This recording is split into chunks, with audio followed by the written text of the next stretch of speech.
Hello and welcome to the Theatre Green Book International webinar series. I'm Lisa Berger, I'm one of the co-founders of the Theatre Green Book, and with my partner Paddy Dillon, we lead on the International Theatre Green Book community. The idea of this series is to connect theatre makers worldwide who want to make progress on their environmental sustainability journey. Across 8 one-hour sessions, we'll bring together experts to take a deeper dive into some of the practical topics where we know people have asked for help and more information. We're really grateful for financial support from Arts Council England for this international initiative. Like us, they believe in the importance of international exchange of expertise as the way of the whole of theatre making progress in the transition to net zero. Today, we're starting with running an effective green team, and I'm delighted and really grateful that I'm to be joined by 3 experts. Julie Fuchs, Sustainability Lead at Dutch National Opera and Ballet. She looks also at their long-term strategy and is carrying out environmental research. Kim Fridbjørg is an architect and designer who works at the Royal Danish Theatres in Copenhagen. Kim is formerly head of production there and is leading on their green transition. Sam Garner-Gibbons is technical director at Chichester Festival Theatre. He's been there for over 20 years and is about to cross into the world of opera, joining Glyndebourne Festival Theatre. Also on the call is the international producer of Theatre Green Book, Laura Sedgwick. So, when we wrote the Theatre Green Book, why did we think having a green team was so important? Well, firstly, because whether you're a CEO, sustainability manager, technical director, or ops manager, or just interested, you can't do this on your own. It's a team effort to make lasting, sustainable change. Second, because it's a practical way of making progress. Time is a scarce resource in theatre.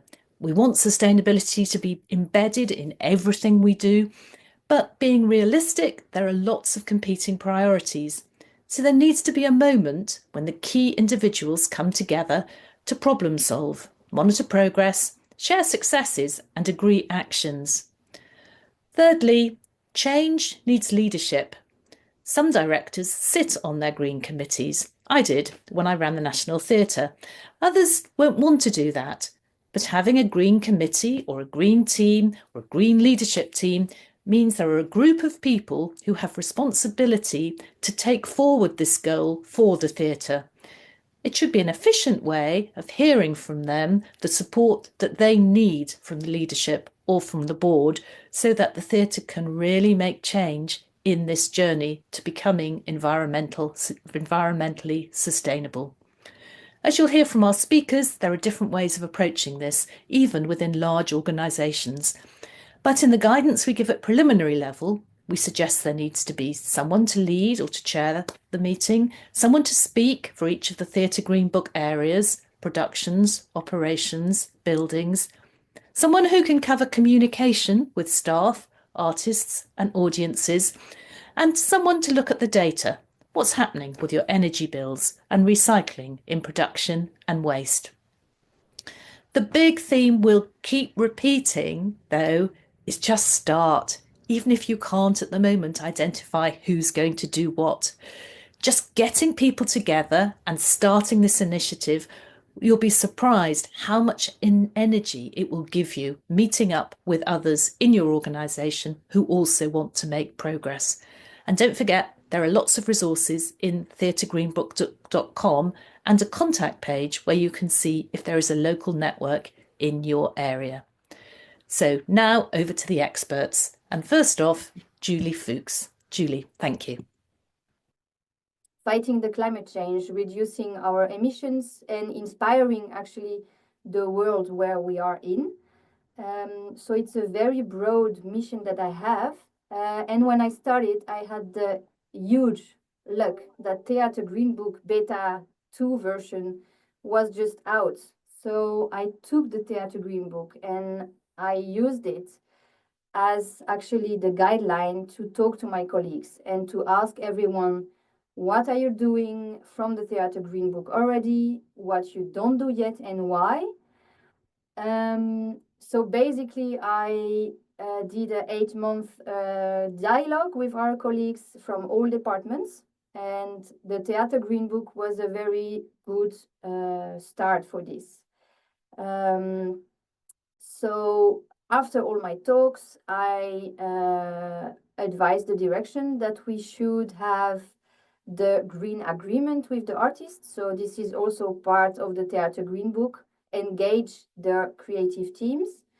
So we did implement that. So now we have in our contracts our own Green Deal. So the Theater Green Book inspired us, and we translated that in our own words, and we explained what we want to reach to the artists. And we try to connect them to this subject, right? It's not easy. Not all creative teams are open for it, but you really see that because all of us, we are trying to do so, it will become the new normal. So I look forward in a few years how it's gonna be. Yeah, what can I tell more? Lisa, do you have questions? Or I don't hear you. Thank you. It would be interesting for you to talk about how you make progress. So do you meet as a group? So I think people are particularly interested to hear today about the idea of a green steering committee or green group. Yeah. So because I have a function here, we don't have a green team, but I work with all my colleagues. So per production, we use the Theater Green Book. We have our own tool to measure circularity and to measure CO2 emissions. We make scenarios. What can we do better? We have a good view on where are the impacts and where is it possible for us to make an effort in the planning, in the time, in the budget, in collaboration with the artist. And what we see is that we are now measuring since almost 2 years on the new productions, and it's very nice to measure because then I can interview my colleagues as well. What did work well, what didn't work, and we also see what is the impact. Sometimes you have some, how do we see this in English? You have a feeling that something is going very bad, but when you measure, you realize, oh, but this is actually not a big problem if I look at the big picture, right? So by using a tool, being able to make an inventory of what you do, you actually go more in dialogue together about, oh yeah, actually we should focus on that point and not much on this point. So this is about producing more sustainable sets, props, costumes. What I see is also a difference between opera and ballet, of course, because it's different art forms. You use different textiles. When you produce a new ballet, it's for 30 years. What is not for opera, we would like to, but this is not the case. So it brings a different dynamic also in the discussion. So per production, I work with the project leader, with the responsible of set, with the responsible of costume, with the responsible of props, with the responsible of logistic. And each time they have the tool, they need to look for better alternatives. And if they have questions, they come to me. So basically, everybody is involved, and it's not yet written in their contracts. You are also responsible of sustainability. But actually, this is how it works now. So if you have this function, you are a key person in the chain. So you need to carry on this key message and this responsibility. So, Julie, you have the role, you have the responsibility, which won't be the same in every theatre. And I think you're going to have to leave us very shortly because you've got a conversation with your director, an opportunity that you quite understandably don't want to miss. How involved are you in being able to have conversations with your director about environmental sustainability? Oh, I'm lucky that it's on the agenda. So I am responsible for productions, but also for buildings and operations. Yes. So in that sense, the Theater Green Book also helped to structure. it's a quite natural structure to focus on the 3 levels, right? And with the direction, it's a data-driven strategy that we have until now, like emissions and where are the impacts and what do we want to tell to our public, to our employees, to our partners, to our artists. And I am just keeping on putting things on the table and they make time for that. So yeah, I am quite lucky. That's great to hear. Thank you, Julie, very much. I think perhaps we'll move over to Kim next. Kim, perhaps can you talk to us about your approach at Royal Danish Theatres? Absolutely, and thanks also from me, Lisa and Laura, for this invitation, an opportunity to share some experiences from the Royal Danish Theatre. I have tried to put together a little slide show, and Laura, what did I do? How was it? Share screen. Share screen. Here we go. Can you all see this? Yes? Yes, all good. Yes, we can. You're all good. So the Royal Danish Theatre is, some say it's the biggest theatre in the world. I have not yet tested that, but I think in one season we're about more than 2,500 people being employed at the theatre, which is the equivalent of about 1,000 full-time employees.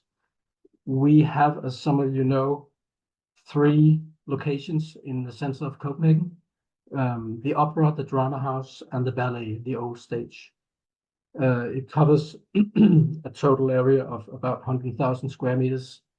We have approximately 500,000 paying audiences a year. We have a 962 million Danish crowns of funding. We make approximately 25 new productions a year. And next to this, we also do outdoor performances in the woods outside of Copenhagen. We have a ballet school, an opera academy, orchestra, children's workshops, etc., etc. So it's a big scale place to work.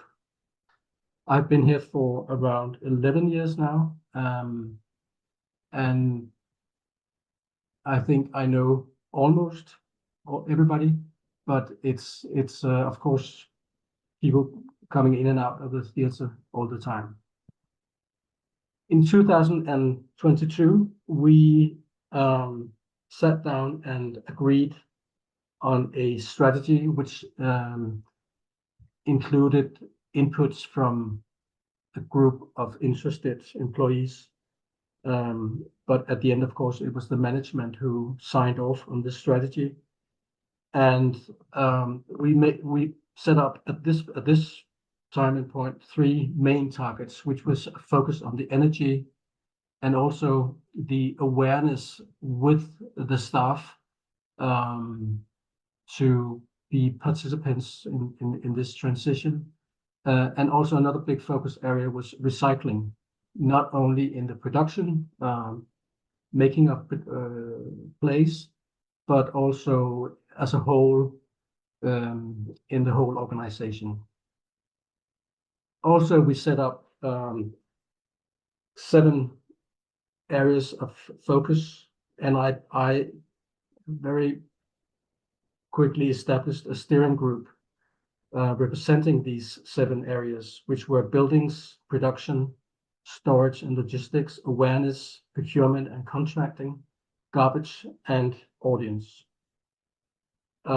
When Kasper, our CEO, asked me if I would step away from the production, which I have been head of for so many years, I have a background as an architect, and all the time I've also been the theater architect. He asked me if I could come back with a couple, 2 or 3 initiatives, but very shortly after I established the steering group, we sat down and we went out in the different areas, and we came up with 100 initiatives. We hold about 4 annual status meetings where we share knowledge and make plans for action. We hold green workshops. We have something we call the Employers' Day, which is an opportunity to get together all 1,000 people, and we do small workshops, including green workshops. We have a lot of focus on networking within the Danish theatre community and also the other cultural institutions under the cultural ministry. I do talks. We have now recently begun communicating not only to the staff but also to the outside world. We wanted to be able to have a foundation so we didn't get accused of greenwashing. So we've been a little bit hesitant about communicating all our initiatives, but we're now finally starting to do this.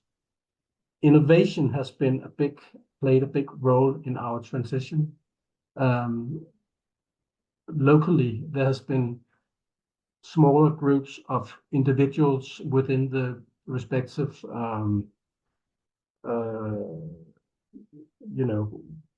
areas within the theater who has sat down and started innovating, which has made a huge difference. I will show you an example of this a little bit later. We've tried to make people understand that we have to change the way we work, but also that it's not an obstacle for the work that we've been so used to doing. We also monitor.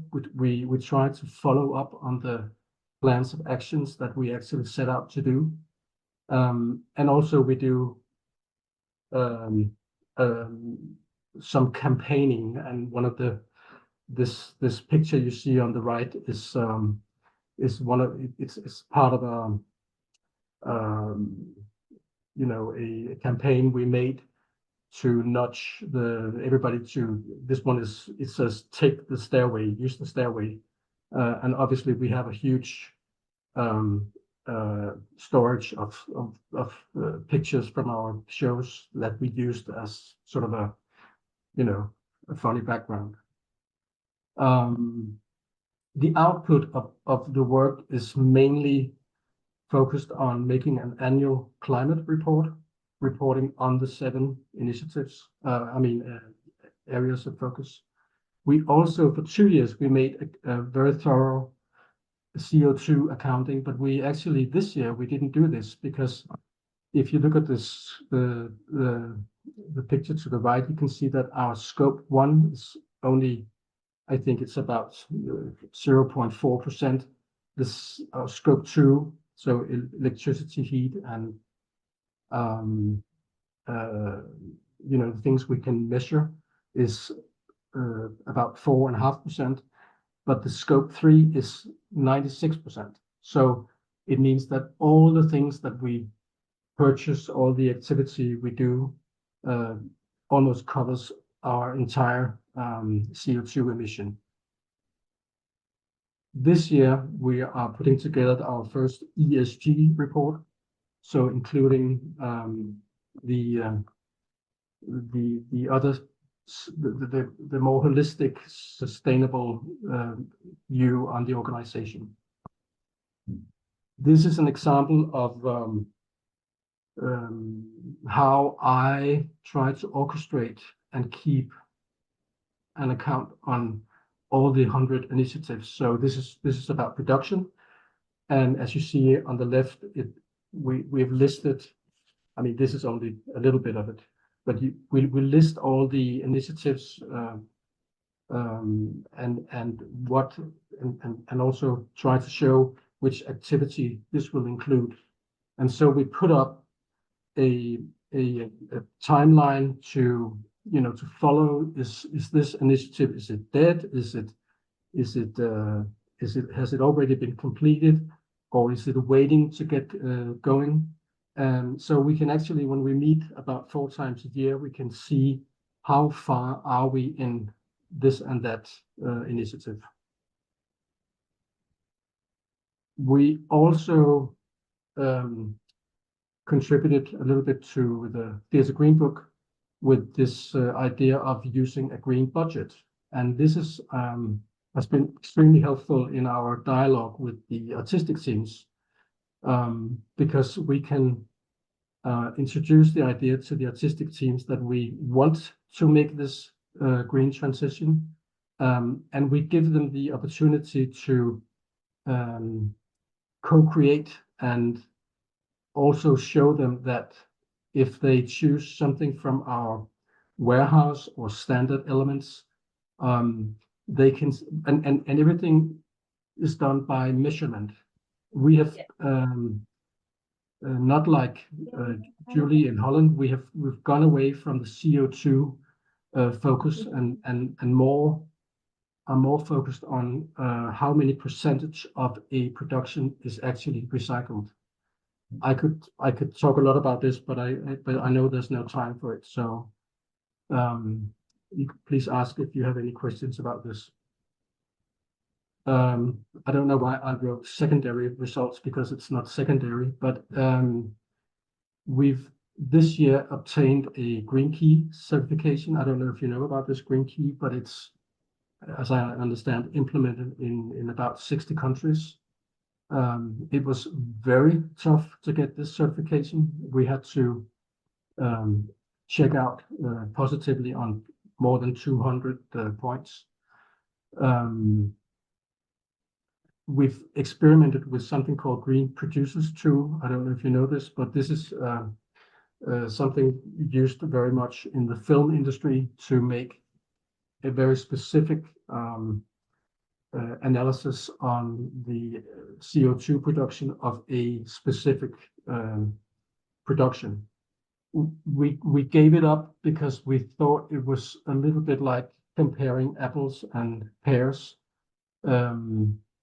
because a big opera could never be compared to a small drama. So, and it was very time consuming to actually make this very accurate CO2 result. We have, as I said, outdoor performances where we make a lot of initiatives on especially the audience behavior, garbage and stuff. We hold flea markets. We're very fortunate to have a huge storage of old productions, and this tends to attract a lot of people every year. We produce merchandise from elements from the performances. Sometimes we just give it away, and sometimes we actually sell it.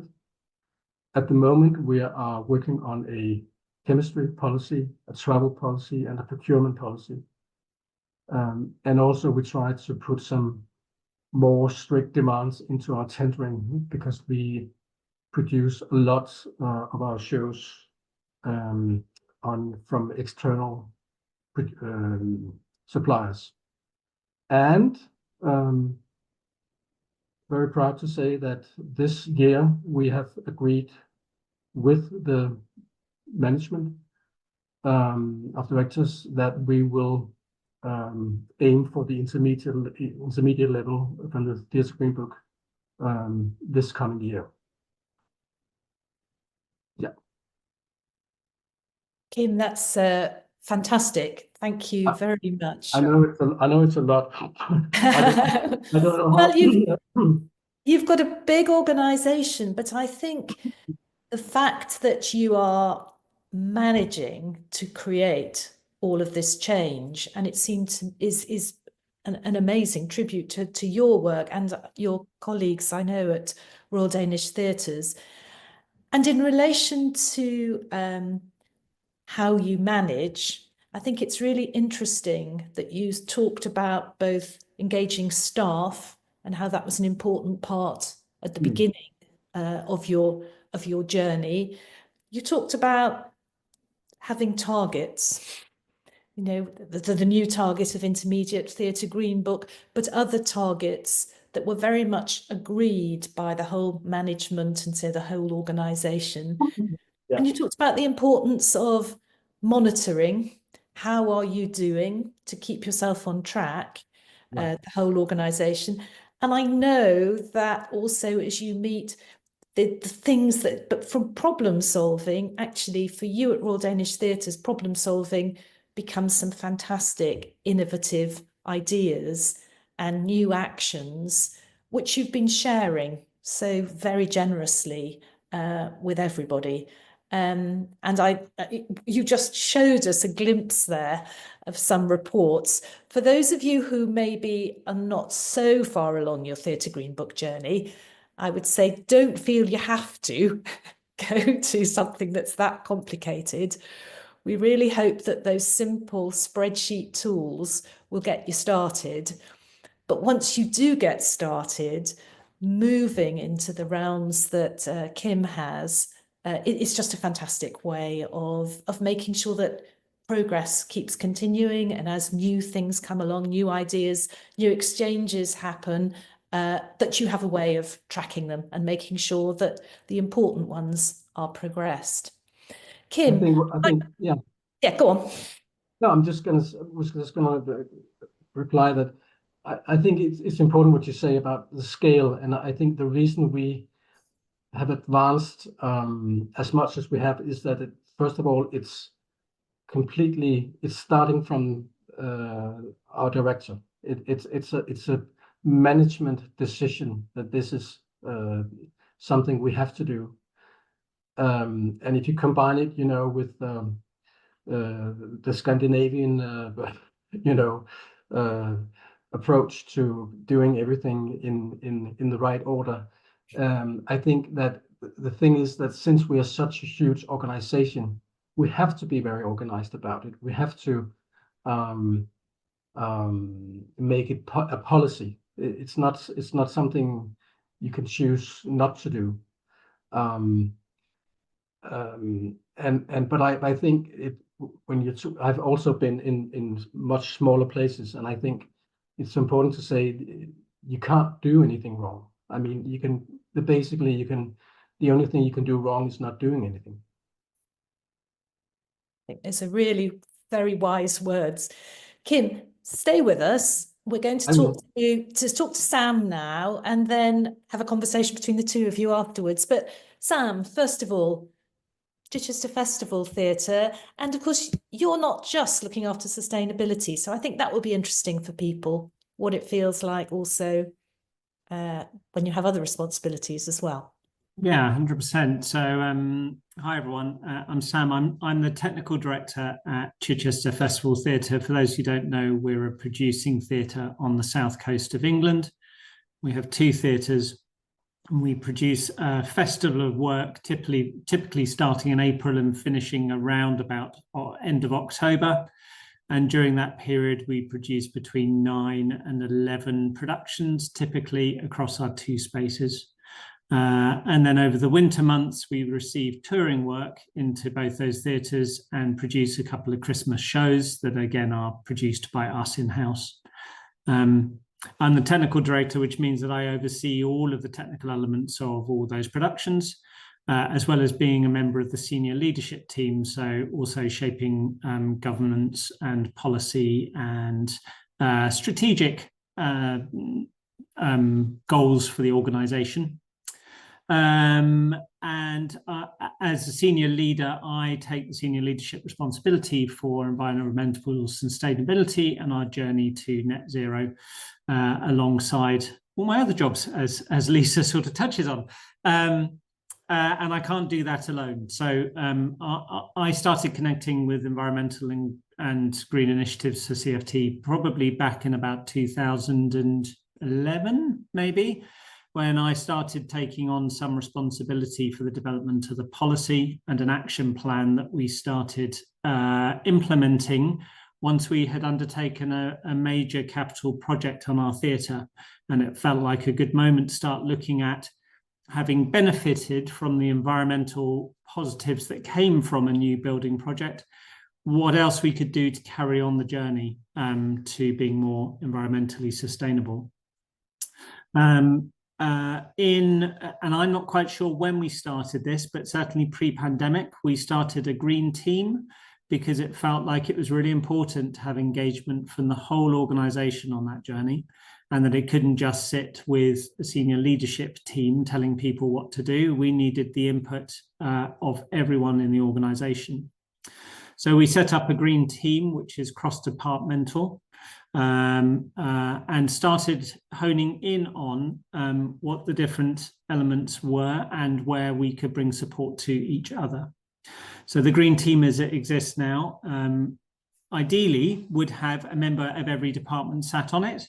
Currently, we struggle with one or two departments or their ability to be able to be part of it. But the aim is to be cross-departmental. So we have representatives from each department, but also not just from the leadership of those departments. They can be at officer level, they can be at lower levels. The key thing is that they bring input, passion, and hopefully skills that can contribute to the team.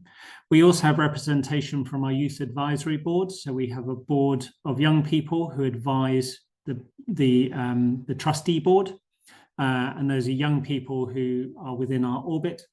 So we have a representative from the youth advisory board, and we also aim to, but currently don't have, we aim to have representation from our freelance workforce as well, because they have different experiences of our organisation from their vantage point. So we're currently in a recruitment process for a new freelancer to join our team. We maintain connection through Microsoft Teams. So we have a Teams folder where we share ideas, where we may discuss incoming emails. We have a green@cft.org.uk email address that we tell every visiting company about and encourage them to engage with us, share their experiences of being at CFT, share where they think we're doing something well or where they think we're not, or where they have experiences from other organisations that they might want to share with us. And we meet on a monthly basis. So we have a monthly group meeting with myself as the chair, and we have a Green Book coordinator who works one day a week, who administrates the Green team as well. And we try to make sure that part of the benefit of having different departments is, A, they have a different sort of experience of the organisation, but crucially, they also bring different skills. So we have 2 members of the marketing team who join us, actually 3 often, one who looks at social media, one who particularly focuses on public messaging and our website, and one who's very much about audience data and insight. And the 3 of those are massively useful for us, partly for advocacy and partly for being able to look at how our audiences interact with us. How did they get here? Did they come by car?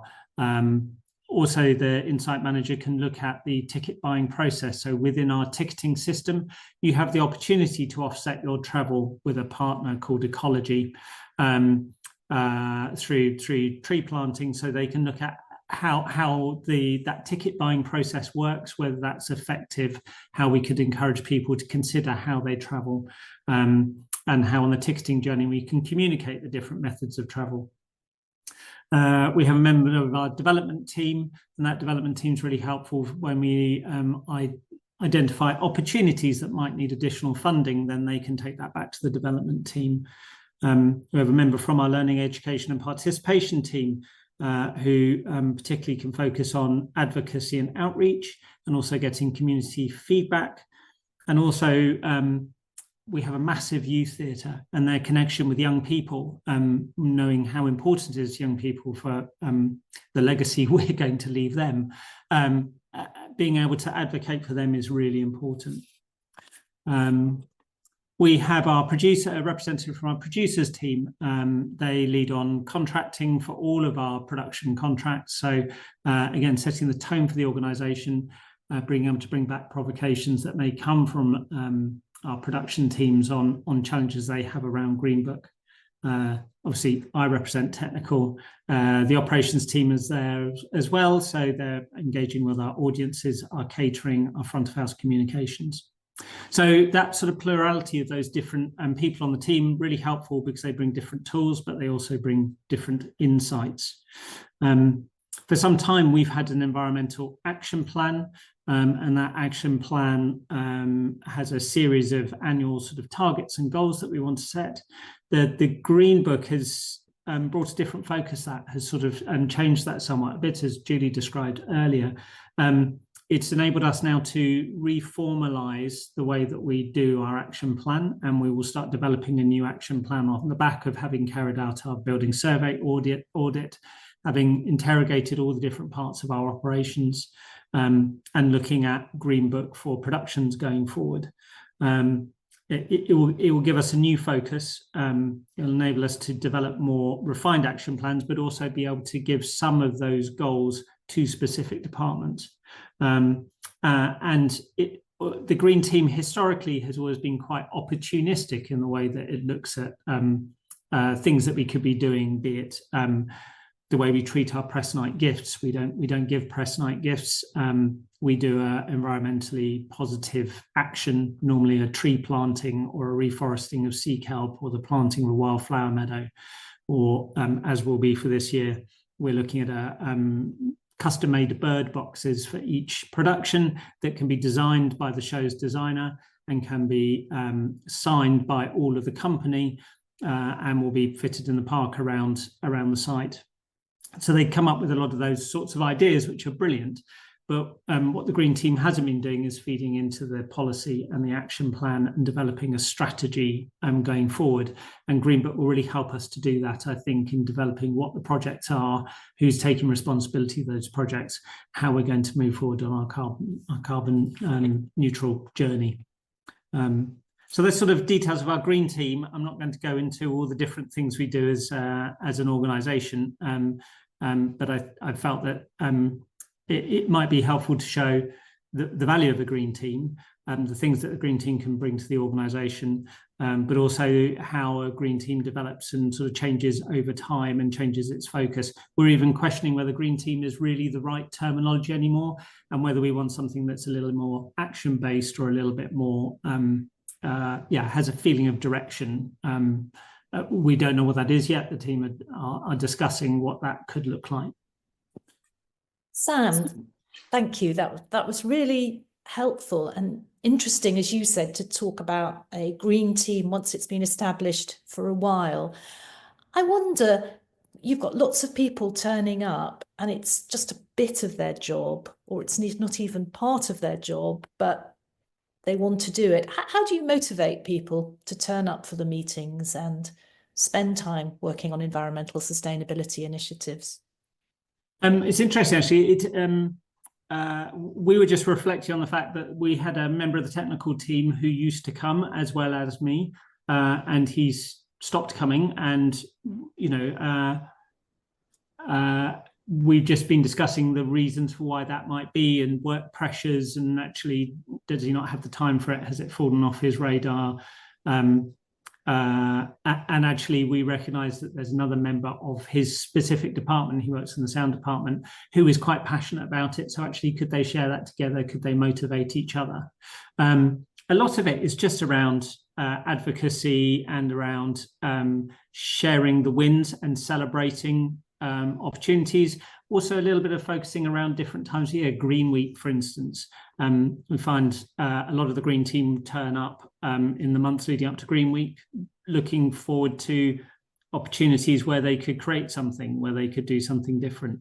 And I think the crucial thing for us is trying to keep a dialogue going. So, the Microsoft Teams team that we have set up is really helpful as a sort of a motivator, where people drop something in and say, has anyone read this? Has anyone seen this new incentive? What about that thing that other theatre is doing? Trying to keep a dialogue up so it doesn't just become I haven't done any work for my green team meeting in a month's time. Trying to keep a constant dialogue and engagement has been really helpful. Thanks, Sam. Kim, can I bring you back in and just remind everybody, if you've got questions, please feel free to post them. I don't think we'll do hands up. I think that will be a little bit complicated.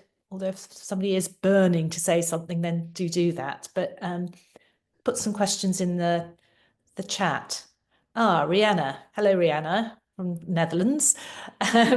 Really nice to get your questions. So how are the dynamics between the Green team and the board? Are the board members part of the Green team or not?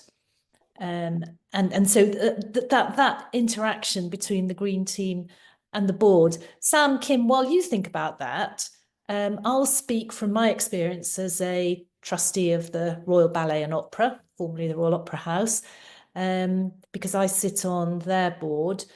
And certainly what happens there is that the Green team, the steering committee there, it has responsibility for the policy and for the action plan, and makes a half-yearly report to the main board. So it's the main board that then considers it and approves both the policy and reviews the action plan. So we at the Royal Opera House have recently set new targets, new Theatre Green Book targets, as well as targets for Scope 1 and Scope 2. The work was led by the sustainability manager, who reports into the chief operating officer. There's a good, very effective team there. And as I say, it comes up to the main board. Although along the way, because Royal Ballet and Opera are important to us as part of the family in the UK, Paddy and I had a meeting with them and a conversation. Kim, do you want to talk about how you work with the board in Royal Danish Theatres? Well, it depends on which board you're talking about, because as I said, we are a state-owned run theatre. We're the National Theatre, and we have a politically appointed board. Yes, of course. And so in that sense, I mean, first of all, they're very interested in this because of the Danish climate law, which already lines out some reduction goals for the country. And since we're part of this way of thinking, Denmark has to reduce by 70% in 1930 and be net zero in 2045, I think. So in a way, this is the mindset of the board. But then we have the internal board of directors, and since this, I think the key is that the strategy has been approved by the board, the main strategy. But underneath the main strategy, a lot of initiatives, a lot of minor groups do their thing, and it's not everything that I and a couple of colleagues try to collect all this information into our annual climate report. If there's something which has been really fantastic during the year, we try to sum it up with numbers and of course a big written report for everybody to read. So again, I think we would not be doing all this work if it wasn't for a top decision at the board level. I think but Kim, all the time, I mean, I suddenly realized that people working in some part of the costume section, I think we have about 100 people working there, have themselves formed minor groups that I don't even know about, and it's been a very rapid transition from practically nothing to a lot of minor initiatives happening all around. And I try to you know, be a supportive person and come in and give talks and share my knowledge, and often I don't know the answer, but I will find somebody who do, etc. Yeah. I don't know if that answers the question. No, that's really helpful, Kim. Sam, I think your degree as well, leadership is so important, isn't it? And I think perhaps if you could touch briefly on your thoughts about that, whether it's from the board or the executive, but also maybe we can also start talking a little bit about this fact that it's both top down and bottom up. That the ideas are coming at you from all directions. Yeah, and I mean, that the green team needs to hold those and work out how you can keep your sense of priorities as well as the enthusiasm. Yeah, I think from the point of view of mechanism, going back to the original question about reporting back to the board, the green team essentially are funneled through me. So I'm the reporting mechanism, as it were, to the board on progress and initiatives and ideas and soliciting support. Some of that has changed slightly in that Paddy obviously sits on our board now and is also really driving that environmental focus from the board down, which is sort of a slightly new thing for us in that there wasn't necessarily a board champion previously on environmental. It was more of a collective. And I think Paddy brings new focus to that, particularly looking at the strategic capital expenditure projects going forward into the future that are going to help to propel us towards carbon neutrality. So that's really helpful, having that sort of longer term vision, as well as you described, Lisa, the bottom up ideas that are coming from the team, looking for opportunities within the local area that we can capitalize on, and those come from all different directions, as you say. So that for instance, we're currently in a conversation about a district heating network that's come onto our radar through a company appointed by Chichester District Council, our local council, and we've started conversations about that. That wasn't something that was in an action plan or a target or whatever, because that's a much bigger district thing, but somewhat changes our CapEx plans for the future, because maybe we wouldn't be looking to change things into being air source heat pumps or something more sustainable than gas boilers. Maybe we actually want to have a heat exchanger and plug into a big pipe running through the park. So, you know, we will need to adapt and change. There was also a question before about whether the green team get extra time or hours labelled. In our case, it's hours labelled. It's an important part of the business. So people take time out from whatever their normal job is and step into a green team meeting and then step back out. And as an organisation, it's recognised that when they join a green team, they talk to their line manager and say, I'd like to join the green team. And the line manager says, that's fine, what's the commitment? Well, you know, it's an hour each month and probably a couple of hours a reflection a month. And they just nominate those hours as whereas their green team connection, because it is part of our business, it's part of our journey. Lisa, you asked some other questions possibly, and I've forgotten what they are. I think there's also this whole question of communication, the role that the green team might have in communication. And we've taken, it's interesting, Kim, you were I don't know if it was you, Kim, or there was a comment earlier about not being public or not advocating before you're ready to do so. And we now feel like we are ready to do so, and we feel like it's really important to be a loud advocate, even if we don't necessarily know the answer.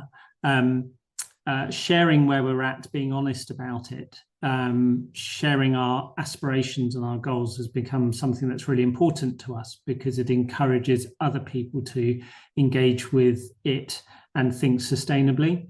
So for instance, on every production, before we start the production, we meet with the creative team to talk about Green Book and Green Book process. Whether it is a show that is targeting a Green Book standard or not, we still talk about sustainable thinking. each stage management team, before they go into rehearsals, we have a meeting, we have a briefing document that we give to them around the influence they can hold in a rehearsal room and the knowledge that they glean from a rehearsal room and how instrumental they can be in driving the best environmental practice. On the first day of rehearsals, a member of the green team or myself will stand in the circle with all the cast company, and we will talk about our aspirations, our goals as an organisation, and signpost some things to them around recycling, reuse, bringing their own cup to rehearsals, so on and so forth. Again, just about setting tone and setting aspirations to the organisation. When the rehearsals come down to Chichester, we have what we call a meet and greet, which is where everyone gets together for a sandwich together. At lunchtime, we bring the whole organisation in, and the green team give a similar delivery. And that's really helpful because it, again, reinforces every single production to all of the resident staff that environmental sustainability and responsibility is a shared responsibility, and it's important to us. And again, at that, we will share the fact that we don't do a press night gift, that we do something that invests in biodiversity. We share that they can offset their own carbon emissions if they want to through our partner Ecology. We signpost where they can find things like refilleries and whatever. And again, we have what we call the home from home chat, which is where the producers then take just the acting company and the production team over a glass of wine and talk to them again about what's possible within the town, where things are in the town. Again, reinforcing. So the whole time we're sort of advocating to all of those people, all those stakeholders in a production, but also the wider team, the importance of thinking sustainably. And it just helps to sort of set the tone, I suppose, for the organisation. And I should say, we're also sharing each time our green email address so that, you know, we're inviting us to either be called to account because they don't feel we're living our values, or signposted opportunities that we might not be aware of. Sam, thank you. I'm conscious we've got 2 minutes left. I want to do this properly. Kim, have you got any closing words for maybe some of the people on the call? Celeste had a big question about training. We might have to send you some ideas on that, Celeste. But Kim, any closing words?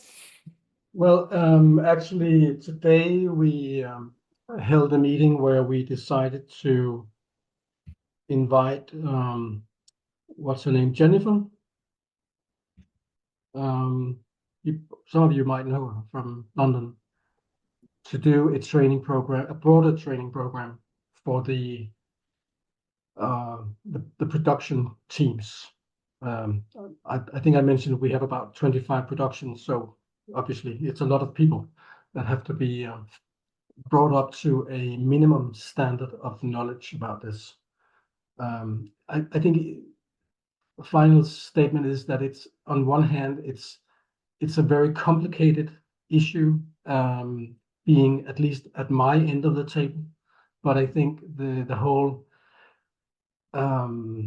key to success is to make it simple to the people who do their thing, whatever they do, whether they're a tailor or carpenter or stagehand or whatever they are. I think, not pouring too much CO2, bad karma on everybody, but letting them know that they're making a difference if they do a few very simple things. So you don't, go to work or go home from work with, some kind of constant bad consciousness. It's not the responsibility of the individual as much as it is on the organization to make a framework where you can actually contribute, sometimes without even knowing it. Kim, thank you. I think we might also say, just remember to celebrate your successes. And the focus has been about an effective green team. And I think that's one of the things an effective green team can do is make sure people do feel they are doing something positive, and there are successes to celebrate. And they want to, people want to. Yeah. Yes. So I'm determined it's our first seminar. We're going to finish on time. So thank you very much to my panelists, to Julie, to Kim, to Sam, to Laura. Laura, you've kindly sent there the email address for the future webinar series. Please do send us your feedback. We thought this would hopefully fill a hole that people would find useful. So that's the point of it. And the way we're all going to make progress is by sharing. So please let us know what you think, and hope to see some of you at future events. And also don't forget, you can all sign up to the Theatre Green Book and get more information. It's not just for the UK, it's for it is internationally, and also on the Theatre Green Book site, you'll find details of the different international networks that already exist, so you can perhaps find something that's more local to you as well. Thanks everybody, and have a jolly good rest of your afternoon. Bye.